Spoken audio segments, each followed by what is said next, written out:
ठीक है। प्रणाम श्रोतागण।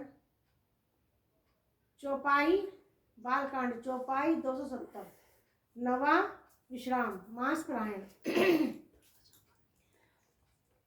जब श्री राम जी चंद्र जी ने धनुष तोड़ दिया तो वहां पर परशुराम जी पधारे और बड़े क्रोधित थे। तब वे कहते किसने धनुष तोड़ा है? तब श्री राम जी कहते ना शंभु धनु भंजन निहारा होई क्यों एक दास तुम्हारा ऐसु कहा कहिए किन मोही सुन ऋषाय बोले मुनि कोई। हे नाथ, भगवान राम कहते हैं हे नाथ, शिव जी के धनुष तोड़ने वाला आपका ही कोई दास होगा क्या? आज्ञा है, मुझे क्यों नहीं कहते? यह सुनकर क्रोधी मुनि रिसाकर बोले सेवकु सोजो करे सेवकाई अरि करनी करी करिए लड़ाई सुनु राम जय शिव धनु तोरा सहज बाहु सम सोरिप मोरा। सेवक परशुराम जी कहते सेवक वो होता है जो सेवकाई करता है, यानी जो सेवा करता है वो सेवक कहलाता है। और शत्रु तो लड़ाई करता है। और जिसने, हे राम सुनो, जिसने शिव जी का धनुष तोड़ा है वह मेरा परम शत्रु है। सो बिलगाओ बिहाई समाजा नैते मारे जही सब राजा सुनि मुनि बचन लखन मुस्काने बोले पर शुद्र अपमाने। वह इस समाज को छोड़कर अलग हो जाए, नहीं तो सभी राजा मारे जाएंगे। मुनि के वचन को सुनकर लक्ष्मण जी मन ही मन मुस्कुराए और उनका अपमान करते हुए बोले बहु धनु तोरी लड़िकाई कबू न सिर स्कीन सगोसाई ए धनु पर ममता के हेतु सुन ऋषाय कह भ्रुकुल केतु।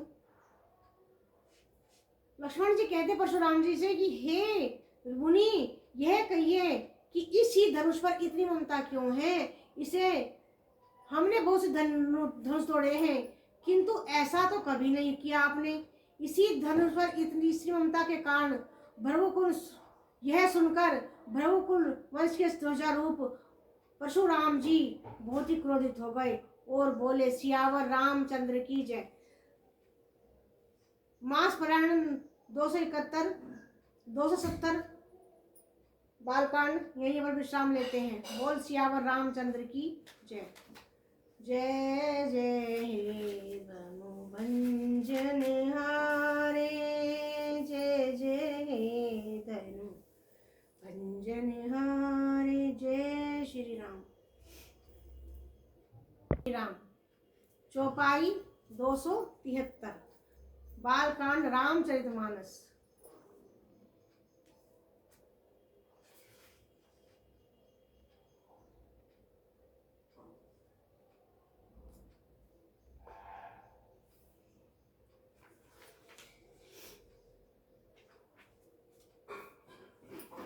जो भी लोग ही अनुचित कहूँ क्षमो महामुनि धीर सुनी सरोस भृगु मंस बनी बोले गिरा गभीर।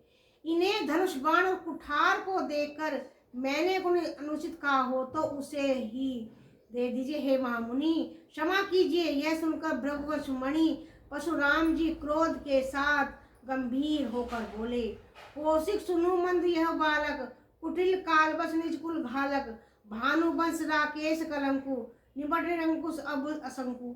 हे विश्वामित्र सुनो, यह बालक बड़ा कुबुद्धि और कुटिल है। काल के वश होकर यह ऐसा बोल रहा है। यह भृगुवंश रूपी पूर्णचंद्र का कलंक है। यह बिल्कुल उद्दंड और निडर है। काल कबलू होई छन माही कहूँ पुकारी खोरी मोहि नाही। तुम कह हट कहू जो चहु उबारा कई प्रताप बल विशु हमारा। अभी क्षण भर में यह काल का ग्रास हो जाएगा। मैं पुकार कर कह देता हूँ, फिर मुझे दोष नहीं देना। यदि तुम इसे बचाना चाहते हो तो हमारा प्रताप बल और क्रोध इसे बतलाकर कहो। बोल श्याम रामचंद्र की जय। लखन कहो मुनि सुजसु तुम्हार तुम्ही अछत को बरने पारा अपने मुंह तुम आपनी करनी बार अनेक भांति बहु बरनी। लक्ष्मण जी ने कहा हे मुनि, आपका सुयश आपके रहते दूसरा कौन वर्णन कर सकता है? आपने अपने ही मुंह से अपनी करनी का अनेकों बार वर्णन किया है। नहीं संतोषु तय पुनि कछ कहूँ जन ऋष सकी दुसम दुख सहूँ वीर बरती तुम धीर अछोबा गारी देखने पाऊँ शोभा। इतने पर भी संतोष न हुआ हो तो फिर कुछ कह दीजिए। हे क्रोध रोककर आप अपना दुख मत बढ़ाइए। आप वीरता का व्रत धारण करने वाले धैर्यवान और शोभ रहित हैं। गाली देते शोभा नहीं देते। बोल सियावर रामचंद्र की जय। लक्ष्मण जी कहते हैं कि आपको गाली देना शोभा नहीं देते, आप महाप्रतापी हैं, और लेकिन आप इस समय क्रोधित हैं, लेकिन आपको गाली देना शोभा नहीं देता। बोल सियावर रामचंद्र की जय। मंगल भवनी मंगल हारी, द्रवहु सुदशरथ अजर बिहारी। क्षमहु नाथ अब चूक हमारी, हरहु नाथ मम संकट भारी।